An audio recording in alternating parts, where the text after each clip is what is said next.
요나 1장 1절부터 16절까지 말씀입니다.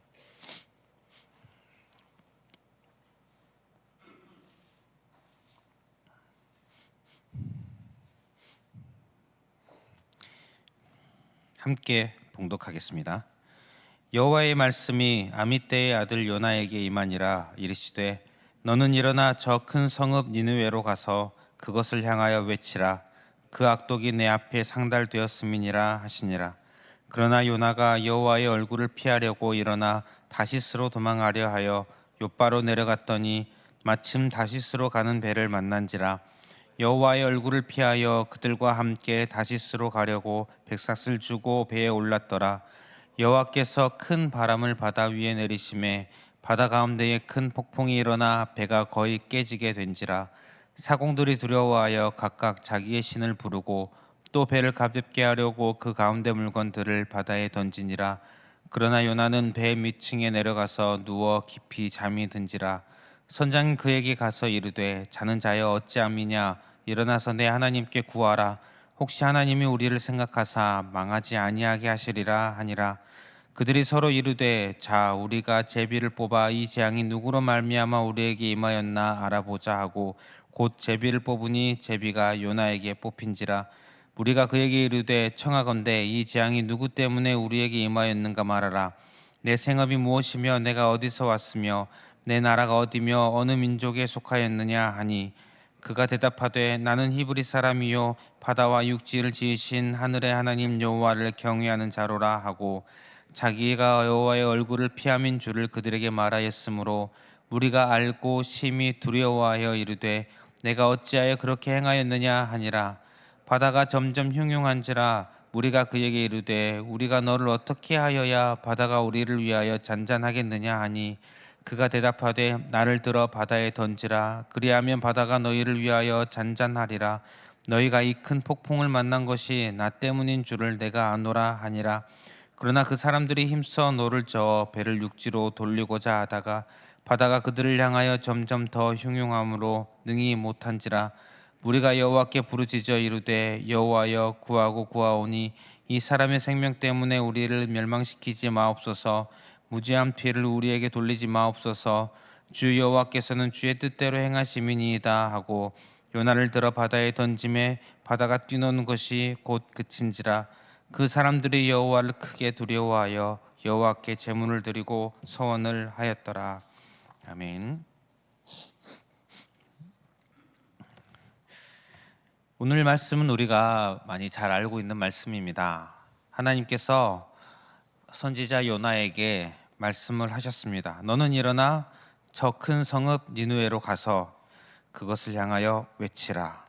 그 악독이 내 앞에 상달되었음이니라 하시니라.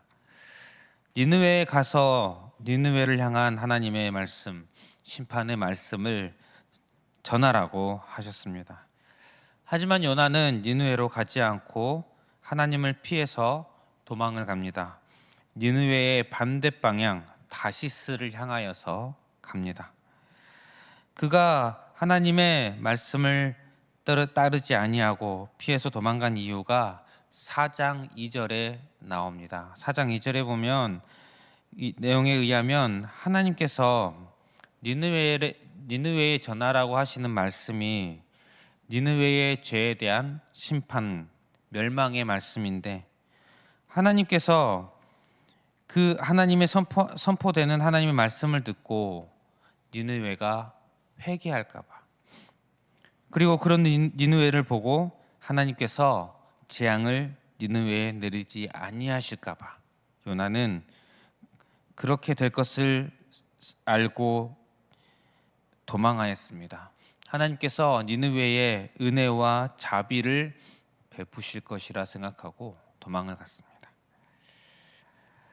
하나님의 뜻은 니느웨에 은혜를 베푸는 것, 자비를 베푸는 것이죠. 그러나 요나의 마음은 니느웨가 멸망하는 것, 니느웨의 자비를 베푸시는 것을 거부하였습니다. 하나님의 뜻과 요나의 마음이 다릅니다. 그러자 요나는 하나님의 명령을 거부하고 도망을 갑니다. 그는 선지자였지만 그의 마음의 중심에는 하나님의 말씀보다 자신의 마음이 더 중요했던 것으로 보입니다. 그러니 하나님의 뜻이 자신의 생각과 맞지 않으니 거부하고 있습니다. 중심에 자신이 더 크게 자리 잡고 있는 것이죠. 이 모습을 보며 우리가 나 자신을 돌아보면 좋겠습니다. 내가 주를 믿고 신앙생활을 하고 있는데 하나님이 진정 나의 주인이신지, 혹시 나의 주인은 하나님이 아니라 내가 아닌지 우리가 돌아볼 필요가 있을 것 같습니다. 요나가 활동하던 시기가 북이스라엘 여로보암 2세 시대.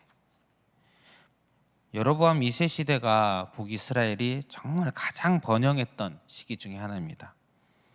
나라가 정말 잘 되고 있는 부강한 그런 시대였습니다. 그리고 하나님을 향한 제사들, 절기들이 정말 풍성하게 열심히 드려졌던 시대입니다. 하나님을 향한 제사들, 절기들이 정말 풍성하게 드려지고 나라가 부강해지고 잘 되고 있고, 그런데 그 시대에 대해서 아모스 선지자는 하나님의 말씀을 이렇게 선언합니다. 내가 너희 절기들을 미워하여 멸시하며 너희 성회들을 기뻐하지 아니하나니 너희가 내게 번제나 소제를 드릴지라도 내가 받지 아니할 것이요 너희의 살찐 희생의 화목제도 내가 돌아보지 아니하리라. 내 노랫소리를 내 앞에서 그칠지어다. 내 비파소리도 내가 듣지 아니하리라. 제사를 드리는 것, 절기를 지키는 것, 찬양을 하는 것, 하나님께서 참 기뻐하는 일입니다. 하지만 그 당시에 그들이 지켰던 것들을 하나님께서는 미워하십니다. 거부하십니다. 찬양 그만하여라. 듣기 싫다. 겉모습이 아무리 훌륭하고 화려하고 대단하여도 그 중심에 하나님이 있지 않았던 것이죠. 그래서 그 시대 사람들이 제사를 절기를 그렇게 열심히 잘 드렸지만 그 삶은 하나님이 원하지 않는 말씀과 멀어져 있는 삶을 살아갔습니다. 과연 우리는 어떠합니까?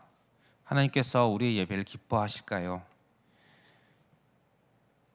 하나님께서 우리의 예배를 기뻐하시는지 확인하기 위해서라면 확인하려면 무엇을 살펴봐야 할까요? 몇 명이 참석하였는지, 얼마나 멋지고 세련되게 화려하게 예배를 드렸는지, 결코 그런 것들이 아닙니다. 우리의 중심, 나의 중심이 하나님이셨는지,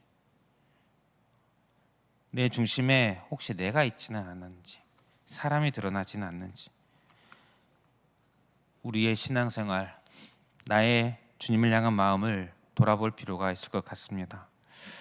또한 우리가 살펴볼 수 있는 것이 요나가 하나님을 경외하는 자라고 자신을 고백을 합니다. 배가 파선의 위기에 처하자 사람들이 이 재앙이 누구 때문인지 알아보기 위해서 제비를 뽑고 요나가 뽑힙니다. 요나가 사람들에게 말합니다. 9절 10절에 보면 그가 대답하되 나는 히브리 사람이요 바다와 육지를 지으신 하늘의 하나님 여호와를 경외하는 자로라 하고 자기가 여호와의 얼굴을 피함인 줄을 그들에게 말하였으므로 무리가 알고 심히 두려워하여 이르되 내가 어찌하여 그렇게 행하였느냐. 요약해 보면 나는 여호와를 경외하는 자다. 나는 여호와의 얼굴을 피해서 도망 중이다. 자신을 이렇게 이야기합니다. 여호와를 경외하는데 도망하고 있습니다. 과연 이것이 맞습니까? 바다와 육지를 지으신 하늘의 하나님을 경외한다 라고 하는데 그 하나님의 얼굴을 피하는 것이 가능하겠습니까?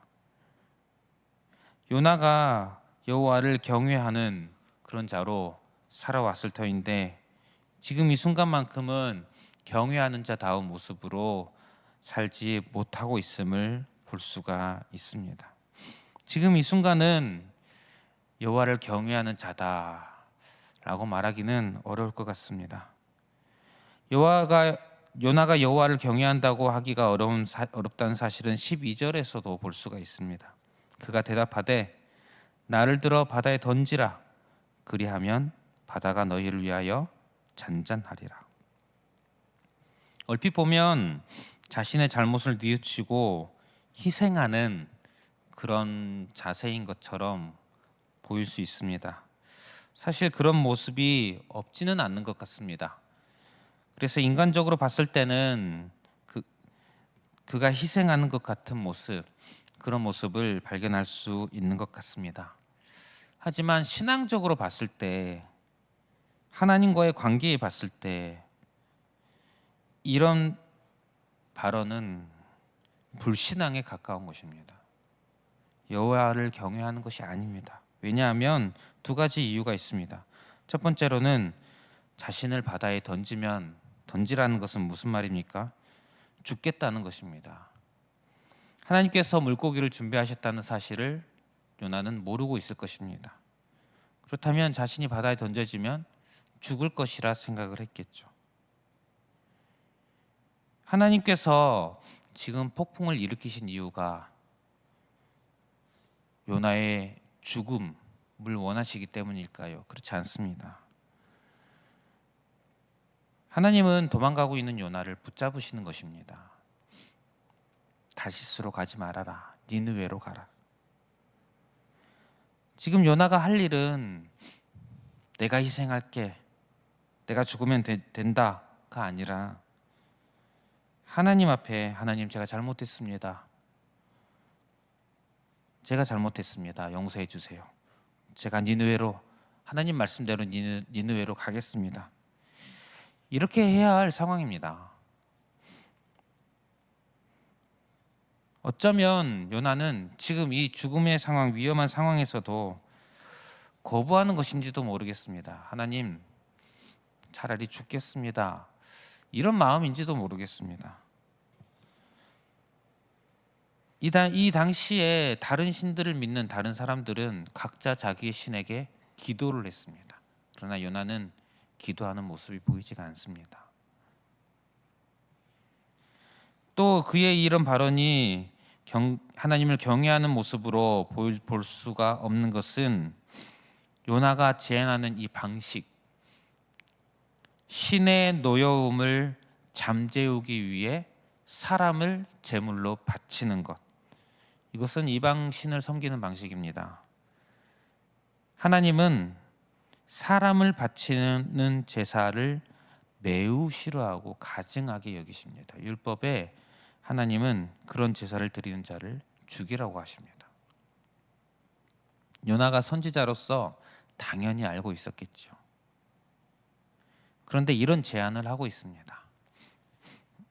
지금 요나는 하나님 중심으로 생각하지 못하고 하나님을 경외하는 자답게 생각하거나 발언을 하지 못하고 있는 모습을 봅니다.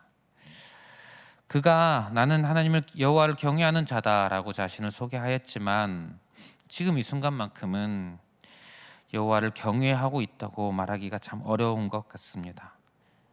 어쩌면 하나님 앞에 끝까지 자기 자신의 의지를 뜻을 자신을 굽히지 아니하고 차라리 제가 죽겠습니다 하는 것인지도 모르겠습니다. 그리고 하나님을 하나님으로 대하는 것이 아니라 마치 이방 신들처럼 대하는 것처럼 보입니다. 이렇게 하나님을 경외하지 못하고 있는 요나인데 그럼에도 불구하고 어떠합니까? 하나님은 요나를 끝까지 붙들고 계심을 우리는 잘 알고 있습니다. 하나님의 얼굴을 피해 달아나고 있는 요나입니다. 하지만 하나님은 그런 요나를 끝까지 붙들고 풍랑을 일으키신 이유도 그를 붙잡기 위해서입니다. 그리고 이후에 물고기 뱃속에 들어가는 일이 일어납니다. 말이 안 되는 일이지요. 어떻게 사람이 물고기 뱃속에서 3일을 살 수 있겠습니까? 동화 같은 일, 말이 안 되는 일이 일어나게 됩니다. 왜 그렇습니까? 그렇게까지 해서도 하나님은 요나를 붙잡으신다는 것입니다. 하나님을 섬기는 자로서, 하나님을 경외하는 자로서, 그가 하나님을 지금까지 섬겨오고 경외해오고 선지자로서 살아왔다가 비록 이 순간 실수를 저지르고 또 하나님보다 내 마음을 우선시하고 하나님을 중심에 두지 못하고 내가 중심이 되는, 나의 생각이 중심이 되는 그런 모습을 보여주고 있지만, 그럼에도 불구하고 하나님은 요나를 붙들고 계십니다. 성도 여러분, 우리가 요나와 비슷하지 않습니까? 참 잘못이 많습니다. 우리는 죄투성입니다. 실수투성입니다. 나는 하나님을 섬기고 있고 하나님을 사랑한다고 고백을 합니다. 하지만 실제 나의 삶에서, 나의 행동에서, 내가 실제로 하는 말들에서 참 하나님을 사랑하지 못하고 경외하지 못하는, 하나님 중심으로 살지 못하는 모습이 항상 있는 것 같습니다. 그러나 그럼에도 불구하고 하나님은 나를 향한, 우리를 향한 그 사랑의 시선, 그 사랑의 얼굴을 결코 거두지 않고 계심을 믿습니다. 하나님은 항상 우리를 향해서, 우리를 바라보시고 결코 나를 붙잡으시는 그 손을 놓지 않으시는 줄 믿습니다. 우리가 오늘 이 말씀을 보면서 우리 자신을 돌아보았으면 좋겠습니다. 하나님을 믿고 섬기고 있는 우리가, 내가 과연 나의 중심에 여전히 하나님을 모시고 있는지, 혹여 지금 내가 나도 모르게 하나님보다 나를 더 나의 중심에 모시고 있지는 않는지 돌아보았으면 좋겠습니다. 그리고 내가 나 자신이 아니라 하나님을 중심에 모시고 정말 말뿐만이 아니라 실제 마음으로, 삶으로 하나님을 경외하는 자로 살아갈 수 있게 해달라고 기도하는 그런 저 여러분들, 그리고 그런 2025년을 보내는 저 여러분들 되시기를 축복합니다. 우리 말씀 기억하면서 기도하실 때에 하나님을 중심에 모시고 경외하는 성도 되게 하여 주시옵소서. 이렇게 우리가 기도했으면 좋겠습니다. 그리고 주어진 기도 제목들 가지고 기도하시고 개인의 기도 제목으로 기도하겠습니다.